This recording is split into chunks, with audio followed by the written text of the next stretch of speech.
Послание на апостол Павле до Римјаните, 14 глава.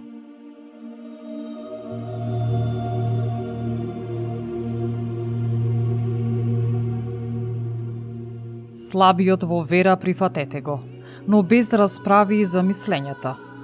Еден верува дека може да јаде се, а слабиот во верата јаде само зеленчук. Кој јаде, нека не го укорува оној што не јаде, и кој не јаде, нека не го осудува оној што јаде, бидејќи Бог го прифатил. Кој си ти што му судиш на туѓ слуга? Пред својот Господар тој стои или паѓа, а ќе стои справено, зашто Бог има моќ да го исправи. Така, некој разликува еден ден од друг, а некој друг пак сите денови ги смета еднакви. Секој нека биде наполно уверен во своето мислење. Оној што ги разликува деновите ги разликува за Господ, и кој не ги разликува деновите, за Господ не ги разликува. Кој јаде, за Господ јаде, зашто му благодари на Бога, и кој не јаде, за Господ не јаде и го фали Бога. Зашто никој од нас не живее за себе и никој не умира за себе. Туку било да живееме или да умираме, за Господ живееме и за Господ умираме. Ние му припаѓаме на Господ. Според тоа, живееме ли, умираме ли, Господови сме. Бидејќи Христос затоа и умре и воскресна и оживеа, за да господари и над мртвите и над живите. А ти, зошто го стидуваш братот свој? Или ти, што го укоруваш братот свој? Зашто сите ќе застанеме пред судот Христов. Зашто е напишано: Јас сум жив, вели Господ, зашто пред мене ќе се свитка секое колено и секој јазик ќе го славослови Бога. И така, секој од нас ќе одговара пред Бога за себе.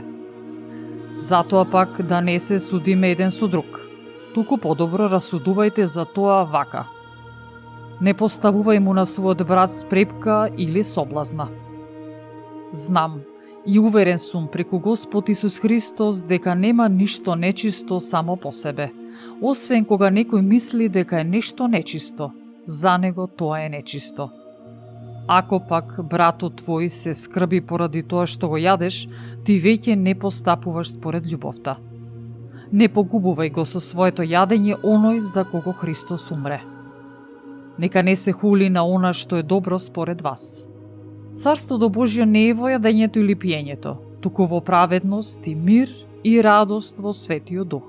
Зашто оној кој му служи на Христос овие работи, тој му се допаѓа на Бога и мил име на луѓето.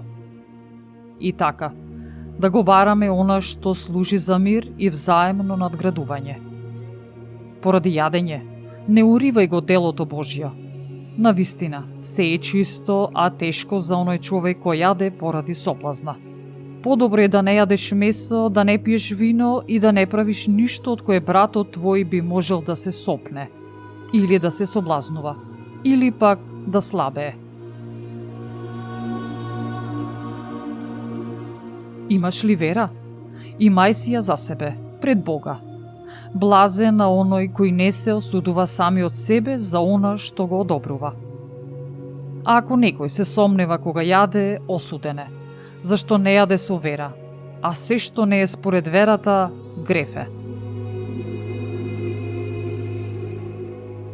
На оној кој може да ве зацврсти според моето Евангелие и проповедањето за Исус Христос, според откривањето на тајната која била замолкната од вечни времиња, а која сега се јави, и според пророчките писма, а по заповедта на вечниот Бог, им стана позната на сите народи за да ги доведе во послушност кон верата, на единствениот, мудар Бог, преку Исус Христос нека е слава во сите векови. Амин.